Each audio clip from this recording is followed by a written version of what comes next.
पहले थोड़ा theoretically simple भाषा में समझते हैं, फिर एविडेंस वाइज आगे हम समझेंगे टाइम पे, ठीक है ना।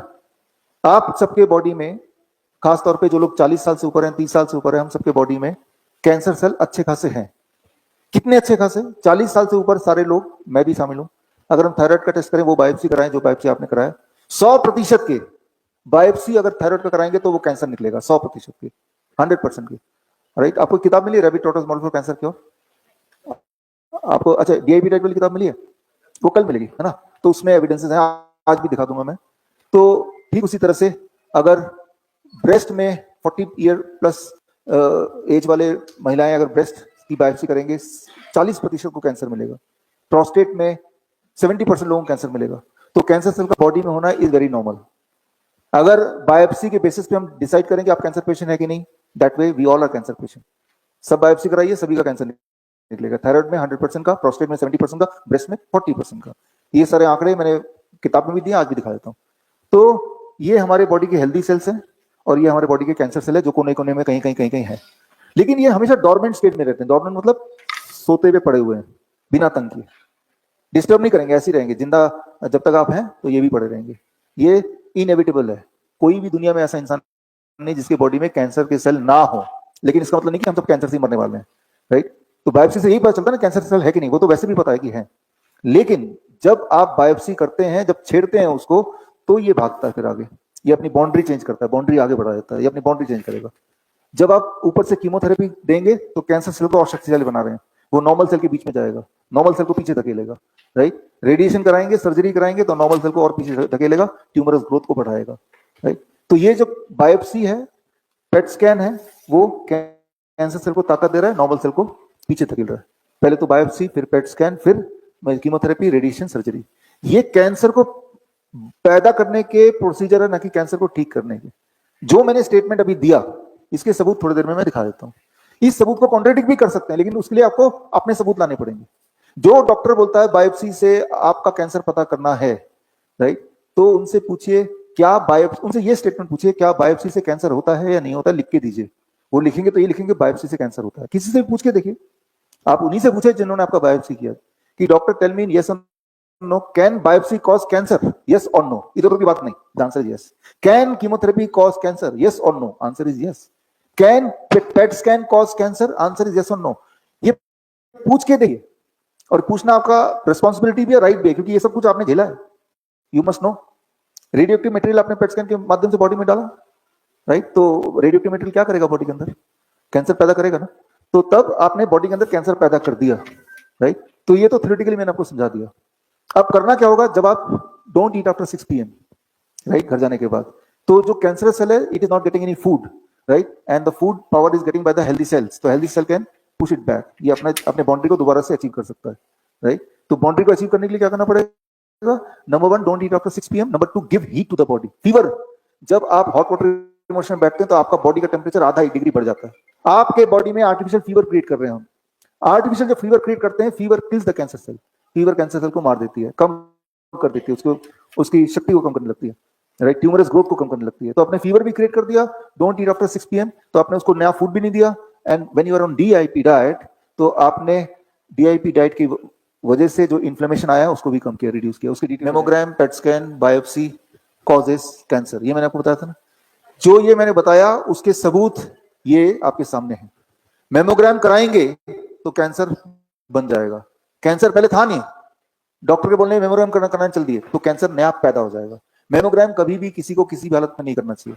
बायोप्सी कभी भी किसी को किसी भी हालत में नहीं करना चाहिए, राइट, या पेट स्कैन नहीं करना चाहिए, क्योंकि ये करना का मतलब आप कैंसर को खुद ही घर पे बुला रहे हैं। जो मैंने स्टेटमेंट दिया इसके सबूत तो ये रहे, लेकिन इसके अलावा भी ये बात रिकन्फर्म आपने अपने डॉक्टरों से कर ही लीजिए लिखित में। मुंह से कुछ भी बोलेंगे उल्टा सीधा तो वीडियो कैमरे से वीडियो करेंगे तब नहीं बोलेंगे, या लिखने बोलेंगे तब नहीं बोलेंगे, राइट। यूं गुमराह कर देंगे, यूं ही चलते चलते वो अलग बात है, लेकिन ऑन रिकॉर्ड स्टेटमेंट उनसे मांगिए तो वो भी यही बताएंगे जो मैंने लिखा। इसलिए किसी भी पेशेंट को कभी भी इनमें से कोई चीज नहीं करानी चाहिए, राइट। तो एक सवाल दिमाग में, क्या सवाल है आपके, कुछ पूछ रहे थे? हाँ, बैठी। ये एक सवाल इनके दिमाग में नहीं, आप में से कई लोगों के दिमाग में आ रहा होगा, राइट। तो सवाल ये है कि अगर हम पेट स्कैन नहीं कराएंगे, बायोप्सी नहीं कराएंगे, मेमोग्राम नहीं कराएंगे तो पता कैसे चलेगा? उस पर मैं आता हूं, पहले ये एक्सप्लेन करने के बाद इस क्वेश्चन के आंसर में मैं 5 मिनट बाद आऊंगा या 2-3 मिनट बाद। बायोप्सी जब होता है तो क्या होता है ये समझिए। बायोप्सी में जहां भी शक होता है कि यहाँ कैंसर ना हो, वहां से एक छोटा सा टुकड़ा काट के उसको एक स्लाइड में डालते हैं, जो स्लाइड आप यहाँ पे देख रहे हैं। इस स्लाइड में जो डिजाइन देख रहे हैं, to answer your question also, कि इसके डिजाइन के आधार पे डॉक्टर तय करता है, पैथोलॉजिस्ट, की इससे कैंसर बोले या ये नॉर्मल सेल, उसकी अपनी जो इंटेलेक्ट के हिसाब से, अपने ऑब्जर्वेशन के हिसाब से, राइट। तो ये जो आप बायोप्सी का स्लाइड देख रहे हैं, ये एक पैथोलॉजिस्ट देखेगा, ये डिजाइन से बोलेगा कि एबनॉर्मल सेल है कि कैंसर सेल है। ये है बायोप्सी। जो उसे लगेगा वो लिख देगा कि बायोप्सी के आधार पे आपको कैंसर पाया गया, बस इतना ही होता है बायोप्सी। अब जो उसको लगा, उसका लगना कितना रिलायबल है, समझ रहे हैं आप? उसका लगना, क्योंकि वो तो डिजाइन देख रहा है ना, एक उसके दिमाग में ये तो मुझे कैंसर लग रहा है, पास्ट एक्सपीरियंस के बेसिस लिख दूं मैं कैंसर। उसका लगना कितना रिलायबल है, इसके ऊपर एक ट्रायल हुआ। तो यही वाला स्लाइड जो आप स्क्रीन पे देख रहे हैं, 800 पैथोलॉजिस्ट को डिस्ट्रीब्यूट कर दिया जो आपस में कनेक्टेड नहीं है, और पूछा कि ये क्या लग रहा है। तो 48% ने लिखा, जवाब दिया कि ये नॉर्मल सेल लग रहा है। 33% ने जवाब दिया ये नॉर्मल सेल लग रहा है। 19% लोगों ने पैथोलॉजी जवाब दिया ये कैंसर लग रहा है। तो एक ही स्लाइड है और 3 जवाब है। आप कैंसर पेशेंट है कि नहीं है, ये डिपेंड करता है कि आपका कौन सा वाले पैथोलॉजी पर पहुंच गया। तो अगर आप सोचते हैं कि रिलायबल है, तो ये इसका रिसर्च जो कि डीआईपी रेड वाली किताब में वो रिसर्च पेपर दिया हुआ है, उससे आपको पता चल जाएगा। तो बायोप्सी में आ गया कैंसर है तो मतलब वो सही में कैंसर है, कोई जरूरी बिल्कुल नहीं है, वो रिलायबल है ही नहीं। सबूत तो मैं दे ही रहा हूँ, किताब आपको दी है, उसमें देख लीजिए, राइट। और ये बात आप प्रूफ खुद भी करते हैं, वही स्लाइड किसी और पैथोलॉजी के पास लेके जाएंगे तो आपको पता चल जाएगा उनका जवाब कुछ और ही होगा, सेम स्लाइड का। तो इसलिए बायोप्सी पे भरोसा करने की जरूरत नहीं है, बिकॉज वो रिलायबल ही नहीं होता है। ऊपर से बायोप्सी से कैंसर भी होगा, एक तरफ तो आपकी बॉडी में कैंसर पैदा कर रहा है बायोप्सी की वजह से, छेड़छाड़ की वजह से, दूसरी तरफ उसका रिजल्ट भी रिलायबल नहीं है, तो क्यों करना। अब आते हैं मेमोग्राम पे।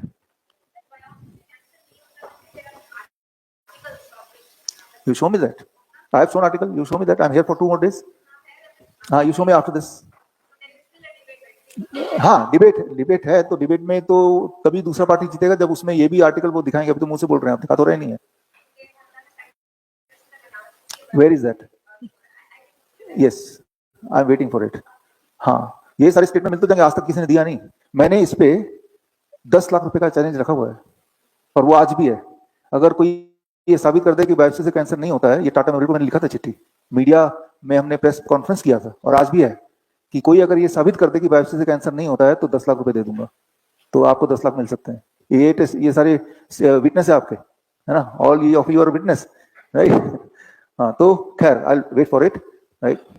लेकिन अभी तक मुझे नहीं मिला, और ये अनाउंसमेंट मैंने 2 साल से किया हुआ है। Show me that biopsy does not cause cancer, I will give you 10 lakh. और आज भी अनाउंस कर रहा हूं आपके सामने एक बार फिर, जो कि लाइव भी हो रहा है। तो बायोप्सी कभी नहीं कराना चाहिए क्योंकि कैंसर होता है, अभी तक का तो ये एविडेंस कहता है। अब मेमोग्राम जब करते हैं, मेमोग्राम में 22 ऑडियो को, मेमोग्राम में 2 प्लेट, आपको पता ही है, 22 केजी का ऐसे प्रेस होता है, बहुत पेनफुल होता है। और उससे ये देखने की कोशिश करते हैं कि भाई आपके बॉडी में कैंसरस कोई डेवलपमेंट तो नहीं है। अब इसको समझने की जरूरत है 2 तरह से। पहला तो ये, मान लो आप कभी सब्जी बाजार में जाते हैं संतरा खरीदने के लिए, संतरे को दबा के देखते हैं ठीक है कि नहीं, तो सब्जी वाला क्या बोलेगा, दबाओ मत, वो भी अलर्ट है। आपने अच्छी तरह दबा दिया तो क्या होगा, सड़ जाएगा ना। क्यों? क्योंकि उसके अंदर के सेल टूट गए हैं। ठीक उसी तरह से जब आप ब्रेस्ट को ऐसे दबाएंगे जिसमें बहुत पेनफुल होता है, आपको बताइए, अंदर के सेल जब टूट जाते हैं, इंजर हो जाते हैं, और रिपीटेडली ऐसे करने से, इंजरी से, that becomes tumour and cancer. Cancer का जो डेफिनेशन है, cancer is not a disease, otherwise it is, इसका डेफिनेशन है, literal definition, the healing process which never ends is called cancer, right. इसको समझते हैं। मान लो यहाँ पे ये बॉम्ब गिरा और यहाँ पे छेद हो गया, तो ये इंजरी हो गई बिल्डिंग को, तो आप हीलिंग प्रोसेस शुरू करेंगे क्या, ईंट पत्थर लगा के, सीमेंट लगा के, लेबर लगा के। लेकिन जब सब कुछ ठीक हो गया तो लेबर और ईंट पत्थर जो बचे उसे हटा भी देंगे ना। लेकिन फिर दोबारा बॉम्ब लगा, फिर दोबारा से आपने उसको आपने पत्थर ईंट लगा के और सीमेंट लगा के ठीक कर दिया, फिर लेबर को भेज दिया। लेकिन बार बार बॉम्बिंग होगा तो आप सोचेंगे कि भाई ये लगातार हील करते ही रहना पड़ेगा, तो लेबर लगाए रखा, ईंटें भी आते गए, पत्थर भी आते गए, सीमेंट लगाया गया, ठीक होने के बाद भी सप्लाई ऑफ ईंट आती चली जाएगी, तो क्या है, रूम्स ईंट से भर जाएगी, राइट। यानी कि healing process never stops, that is called cancer. Same when you repeatedly harm yourself, right, injure yourself, the body never stop the healing process, that is called cancer। तो मेमोग्राम से cancer ना कि diagnose होता है, it causes cancer. उसके evidence मैंने दिए भी हैं और मैं आपको लॉजिकली समझा भी रहा हूँ। मेमोग्राम कभी नहीं करना चाहिए। मेमोग्राम करने का मतलब आप अपने आप को कैंसर पेशेंट में कन्वर्ट करना चाहते हैं, इसका लिटरल मीनिंग यही है। तो अब एक आखिरी आता है पेट स्कैन, राइट। आपका सवाल अभी मुझे याद है, कि फिर क्या करें, उस पर मैं आऊंगा लेकिन 1 मिनट बाद। पेट स्कैन में 3rd स्टेज 4th स्टेज बताते हैं, राइट। उसका आधार क्या है वो थोड़ा समझते हैं। आधार यह है कि ये मान लिया गया एजम्पशन है कि जो कैंसर के सेल होते हैं वो ज्यादा शुगर खाते हैं, राइट। तो अगर आपको ये देखना कि आपकी बॉडी में कौन से कैंसर के सेल है, तो आपको ये देखना कि आपकी बॉडी में कौन सा सेल है जो ज्यादा शुगर खाते हैं, उसे कैंसर सेल मानेंगे। कैसे पता चलेगा कौन सा सेल ज्यादा शुगर खाता है? उसके लिए पेट स्कैन करते हैं। पेट स्कैन में आपकी बॉडी में शुगर इंजेक्ट करते हैं, वो शुगर ब्लड के माध्यम से पूरे सेल में घूमता है, फिर ये देखते हैं कौन सा सेल है जो ज्यादा खपत कर रहा है शुगर की। ये देखने के लिए शुगर को बाइंड करते हैं विद रेडियोएक्टिव मटेरियल, जिसे बोलते हैं एफडीजी, फ्लोरोडाइऑक्सी ग्लूकोज, एफडीजी, जो कि इंजेक्ट करते हैं, जिसमें रेडियोएक्टिव मटेरियल भी है। अब जब सेल शुगर खाएगा उसका रेडियोएक्टिव मटेरियल भी जो कि मेटाबोलाइज नहीं होगा वही इकट्ठा हो जाएगा, और वो रेडियोएक्टिव मटेरियल बाहर से जब रेडिएशन डालेंगे तो वो चमकेगा। तो जहां पे ज्यादा चमक है इसका मतलब वहां ज्यादा रेडियोएक्टिव मटेरियल इकट्ठे हो गए, यानी कि वहां पे जो सेल थे उन्होंने ज्यादा शुगर खाया होगा, है ना। तो अब डॉक्टर इस चमक को देख के बताते हैं कि कौन सा स्टेज ऑफ कैंसर है। 3 जगह चमक है तो 3rd स्टेज, 2 जगह चमक है तो 2nd स्टेज, 4 जगह चमक है तो 4th स्टेज। कितनी जगह चमक है? क्लियर होगी कैसे पेट स्कैन। अब ये जो चमक है इसको समझनी पड़ेगी। चमक का मतलब कि वहां के सेल ने ज्यादा खाना शुगर खा लिया। अब मैं पिछले 1-2 घंटे से लगातार बात कर रहा हूं, तो मेरे यहाँ पे जो है मसल्स हैं जो है इसमें ज्यादा शुगर की कंजम्पशन, यानी कि ये ज्यादा भूखे हैं। अब अगर मेरा पेट स्कैन कोई करेगा तो यहाँ पे चमक आ जाएगी, तो डॉक्टर के हिसाब से कि you are oral cancer patient. मैं बोलूंगा डॉक्टर मुझे तो कोई दिक्कत नहीं है, तो बोले दिक्कत हो जाएगी, नहीं है तो ये तो बोल ही सकते हैं, है ना। तो फिर हम डर जाएंगे, क्या करना पड़ेगा? कीमोथेरेपी कराना पड़ेगा, कुछ ना कुछ करना पड़ेगा, एक सिलसिला शुरू हो जाएगा। आप अगर साइकिल चला के जाएंगे पेट स्कैन कराने तो प्रोस्टेट में कैंसर पाया जाएगा, राइट। तो इस तरह से अगर आप चाहते हैं कि यहाँ पे चमक आ जाए, मैं अगर डेलिबरेटली जाता हूँ तो जिम जाऊंगा, सिर्फ इस हाथ को बहुत बार एक्सरसाइज करूंगा, बोलूंगा मेरा पेट स्कैन करो, तो यहाँ चमक आएगा। अगर मैं चाहता हूँ कि यहाँ चमक आए तो इंसुलिन मैं लूंगा, ब्लड शुगर, और इंसुलिन के 2-4 यूनिट यहाँ लगा दूंगा तो आप चमक यहाँ आएगा। तो ये जो चमक है ये एक ही जगह पे नहीं, जितनी बार पेट स्कैन करेंगे वो कहीं कहीं मिलेगा रैंडमली, बेस्ड ऑन कि तब कौन से वाले सेल भूखे हैं, वो एक जैसे नहीं है। यूं मानिए सिंपल भाषा में मान सकते हैं कि आप ये जानना चाहते हैं कौन सा बच्चा है जो ज्यादा शैतान है, तो आपने एक एजम्पशन कर दी, जो बच्चा ज्यादा खाना खाएगा वो ज्यादा शैतान है। अब सबका देख रहे हैं कौन बच्चा ज्यादा खाना खा रहा है। कोई तो बच्चा ज्यादा खाना खाएगा कंपैरेटिवली, बोलेंगे ये शैतान है, ये शैतान है, ये शैतान है। उनमें से हो सकता है कोई वाकई में शैतान हो, एट द सेम टाइम ये भी हो सकता है कोई कम खाने वाला भी शैतान हो। तो ये कोई लॉजिक इन रियल लाइफ नहीं है कि जो ज्यादा चीनी खाएगा, शुगर खाएगा, वो ही कैंसर सेल है। कई कैंसर सेल होते हैं जो बहुत कम शुगर कंजम्पशन है, कुछ कैंसर सेल होते हैं ज्यादा भी होता है, राइट। ये सारी चीजें वो जो बुक है जो कल मिलेगी उसमें डिटेल एविडेंस के साथ, रेफरेंसेस के साथ उसमें देख सकते हैं। तो जो पेट स्कैन है ये रिलायबल तो है ही नहीं। पेट स्कैन के माध्यम से आपने अपने बॉडी में रेडियोएक्टिव मटेरियल छोड़ दिया है। रेडियोएक्टिव मटेरियल कॉजेस कैंसर, ये आपको पता ही है ना। बल्कि जब पेट स्कैन कराने जाते हैं तो आपको लिखवा लेते हैं कि पेट स्कैन करने के बाद प्रेग्नेंट वुमेन के पास, छोटे बच्चों के पास 1 हफ्ते तक नहीं जाना, बिकॉज उनको कैंसर हो सकता है। After all your body having radioactive material. अगर आपके बॉडी के अंदर के रेडियोएक्टिव मटेरियल से किसी दूसरे तीसरे बंदे को कैंसर हो सकता है, क्या उसकी वजह से आपको खुद को कैंसर नहीं हो? तो सोचने वाली बात है कि पेट स्कैन से एक तो वो रिलायबल है ही नहीं, ऊपर से आप उससे ही कैंसर होता है। ऐसा एक पेशेंट हमारे हॉस्पिटल में आज भी अभी भी भर्ती है, उनका नाम निशा मणि है, कल मिलिएगा, कि जैसे पेट स्कैन कराया एकदम से हालत बद से बदतर, रेडियोएक्टिव मटेरियल बॉडी में डाला, एकदम सब कुछ गड़बड़ हो गया। तो इसलिए हम बोलते हैं पेट स्कैन कभी मत कराइए, क्योंकि उस टेस्ट का reliability is 0, at the same time it is causing cancer. तो अब सवाल आता है, वही वाला सवाल जो आपका है कि तो करें क्या, कैसे पता चलेगा कैंसर है कि नहीं है? ये सवाल है आपके दिमाग में? किसको पता करना है कैंसर है कि नहीं? आपको करना है। क्या नाम है आपका? शिवानी। शिवानी जी, आप कैंसर है कि नहीं? मेरे पास कैंसर टेस्ट है, ये कॉइन है, अगर हेड है तो कैंसर है, टेल है तो कैंसर नहीं है, ठीक है। अच्छा शिवानी जी, आपका टेल आ गया, कैंसर नहीं है, या हेड आ गया, कैंसर आ गया, तो आप क्या क्या क्या बोलेंगे? आपका तर्क क्या होगा? अरे ये कोई टेस्ट है, जितनी बार करेंगे अलग रिजल्ट आएगा, ये बोलेंगे ना। वो तो यहाँ भी ट्रू है ना। जब इसको कुछ नहीं बोल रहे इस आदमी को जिसने आपका टेस्ट किया, तो मुझे क्यों बोल रहे हैं? मेरा तो टेस्ट तो फिर भी फ्री का टेस्ट है, इसमें तो पैसे भी लगे, ऊपर से हेल्थ भी खराब हो रही है। जब भी आपके दिमाग में आए तो क्या करें, तो आप ये सोचिए अभी तक क्या कर रहे थे, जब ये भी तो रैंडम है, इनको भी तो कुछ नहीं बोल रहे हैं, तो रैंडम ही जब है तो ये कॉइन से करके सेटिस्फाई कर लीजिए, तो क्या करें? अच्छा हम क्या करते हैं, हमें कैसे पता चलता है कैंसर पेशेंट है कि नहीं? तो कैंसर पेशेंट की सबसे बड़ी निशानी है कि 1 महीने के अंदर लगातार हीमोग्लोबिन डिप हो जाएगा 3, 4, 5 यूनिट, राइट। तो पहले निशानी हीमोग्लोबिन पे ध्यान नजर रखिए। दूसरी निशानी exceptional weakness without any obvious cause. कई बार घर में कोई हादसा हो गया, एकदम से कमजोर पड़ गया, समझ आता है कि ये रीजन है। जब रीजन नहीं समझ आ रहा, ऊपर से हीमोग्लोबिन भी डाउन हो गया, कई एक्सट्रीम बॉडी में पेन भी है और वेट लॉस भी है साथ में, जब ये चारों कंडीशन एक साथ है, यानी कि बॉडी के अंदर कैंसरस एक्टिविटी है। तो आपका सवाल कैसे पता चलेगा बॉडी में कैंसरस एक्टिविटी है कि नहीं, उसका जवाब आप ये जो 4 बातें बताई हैं ये आप टैली कर लीजिए। अच्छा तो करना क्या होगा?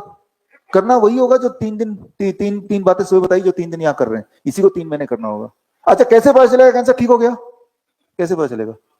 सेम यही देखिए, हीमोग्लोबिन बढ़ गया, वीकनेस गायब हो गई, पेन गायब हो गया, वेट नॉर्मल हो गया, यानी ठीक हो गया, है ना। तो cancer is very simple if you don't go to the doctor, और डॉक्टर पास चले गए तो वो कैंसर तो पैदा कर ही देगा कहीं ना कहीं से। प्लीज प्लीज,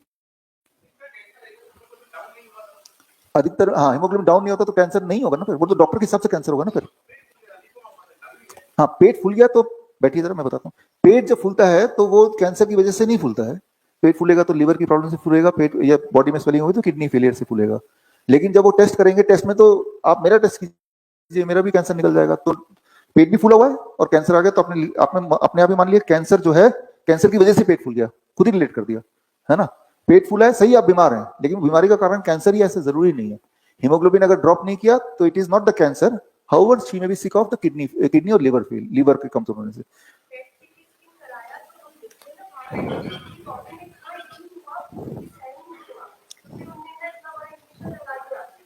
हाँ, ऐसे ही होता है। इसीलिए मैं बोलता हूँ कभी भी किसी को पेट स्कैन नहीं कराना चाहिए, बायोप्सी नहीं करना चाहिए, मेमोग्राम नहीं करना चाहिए, और इसके सबूत वगैरह वो कल आपको मिल ही जाएंगे। तो करना क्या चाहिए, वो जो यहाँ पे हम कर रहे हैं, ताकि अगर कोई असली में कैंसर है, हीमोग्लोबिन लेवल बढ़वा दो। हीमोग्लोबिन कैसे बढ़ेगा, मैं पहले ही बता चुका हूँ। डीआईपी डाइट पे रहिए, 6-7 बजे कुछ मत खाइए, रोज धूप में बैठिए एंड 0 वोल्ट पैर ग्राउंडिंग कीजिए। जब ये करेंगे हीमोग्लोबिन बढ़ेगा, वीकनेस घटेगी, वेट बढ़ेगा, और इसका मतलब पेन गायब होगा, यानी कि आप कैंसर फ्री हो चुके हैं। Very simple.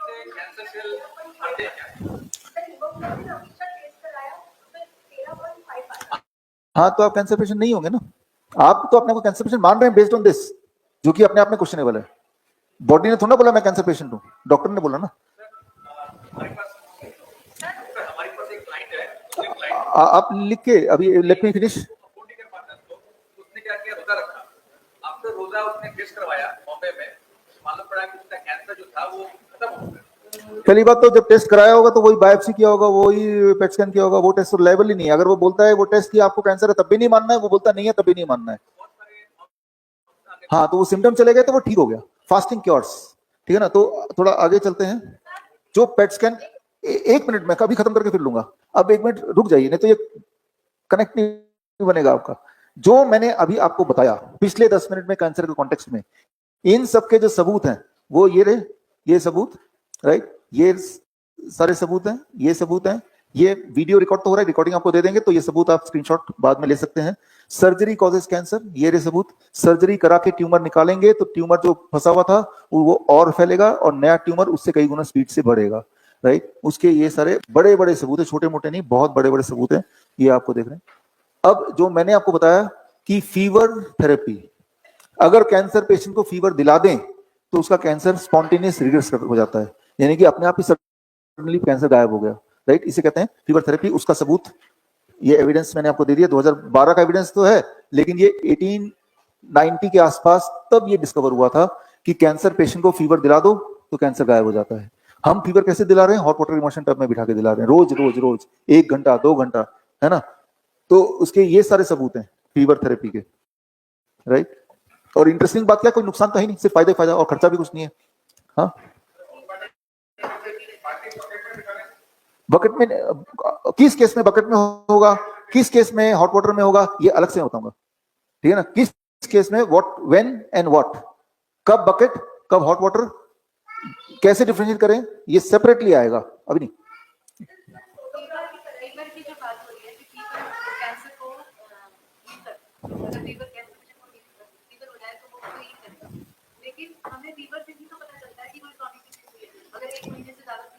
हाँ, देखिए, फीवर जब 1 महीने से ज्यादा, या फीवर ज्यादा उन्हीं का रहता है जो फीवर में को बार बार दबाने की कोशिश करते हैं पैरासिटामोल लेके।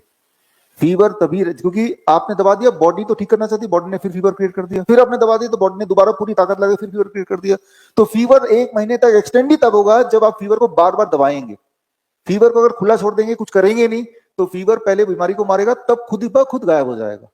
तो मेरा नाम शीना बासी है और मैं कनाडा के शहर मिसिसागा में रहती हूँ। पिछले साल अगस्त में मेरी हिस्टेक्टमी हुई, पूरे फुल ऑपरेशन हुआ, और उसके बाद जब 2 हफ्ते के बाद मैं अपॉइंटमेंट के लिए गई तो मुझे डॉक्टर ने बताया कि जो मेरी सर्जरी की गई थी उसको उन्होंने चेक करवाया तो मुझे स्टेज 3 कैंसर बताया और मुझे राइट अवे उन्होंने कीमो और रेडिएशन का भी एडवाइस किया क्योंकि मैं रेडिएशन और कीमो नहीं कराना चाहती थी। मैं अक्सर डॉक्टर बिशप रॉय चौधरी की वीडियोस देखती रहती थी तो मुझे पता था कि कीमो के अलावा भी कोई इलाज है। तो मैंने डॉक्टर बिशप रॉय चौधरी के असिस्टेंट डॉक्टर रोशन कुमार से रब्ता किया, उनको व्हाट्सएप किया, उन्होंने राइट अवे मुझे रिप्लाई किया और मेरी सारी रिपोर्ट्स देख के उन्होंने मुझे एक डाइट प्लान भेजा, साथ मुझे मेडिसिन भी बताई जो मैंने लेनी शुरू की। मैंने फिर दिसंबर 2024 में मैंने एक टेस्ट करवाया जिसमें मेरा जो हेमोग्लोबिन है वो बिल्कुल सही आया और मैं मार्च 2025 तक जो है डॉक्टर रोशन कुमार के दिए हुए डाइट प्लान पे अमल करती रही। वो पूरी ईमानदारी से मैंने सारी मेडिसिन ली और वही डाइट लेती रही जो उन्होंने मुझे बताई थी। तो उसके बाद अभी मई 29 मई को मेरा एक जो है वो अपॉइंटमेंट था मेरी ऑन्कोलॉजिस्ट के साथ। उसने मेरा टेस्ट किया मेरे साथ, उसने बैठी मुझे बताया कि सारा कुछ ठीक है। तो I am really thankful to doctor Roshan Kumar जिन्होंने मुझे कदम कदम पे मदद की, मुझे बताते रहे, मेरे साथ साथ वो चलते रहे और आज मेरे अल्लाह का शुक्र है। और फिर मैं डॉक्टर रोशन कुमार की थैंकफुल हूँ कि उन्होंने मुझे ये डाइट प्लान भेजा और मुझे वो साथ साथ एडवाइस करते रहे जिसकी वजह से आज मैं बिल्कुल ठीक हूँ। मुझे कोई पेन कुछ भी नहीं है। मैं अल्हम्दुलिल्लाह अल्लाह का बड़ा शुक्र अदा करती हूँ और डॉक्टर रोशन कुमार की शुक्रगुजार हूँ कि मुझे उन्होंने सारा वो डाइट प्लान बताया, मुझे वो मेडिसिन बताई और मैं बिल्कुल ठीक ठाक हूँ। Thank you so much doctor Roshan Kumar. दर्शकों के लिए एक खास मेरा मैसेज, आप इस दोनों चैनल के माध्यम से मेरे वीडियोस आप देख रहे होंगे, नए नए जो टेक्निक्स हैं वो आप सीख रहे होंगे। एक चीज़ करना भूल जाते होंगे कि वो ये है सब्सक्राइब करना। सब्सक्राइब कीजिए ताकि जो मेरे नए टेक्निक्स हैं, नए वीडियोस हैं वो राइट टाइम पे आप तक पहुँचे, सबसे पहले पहुँचे।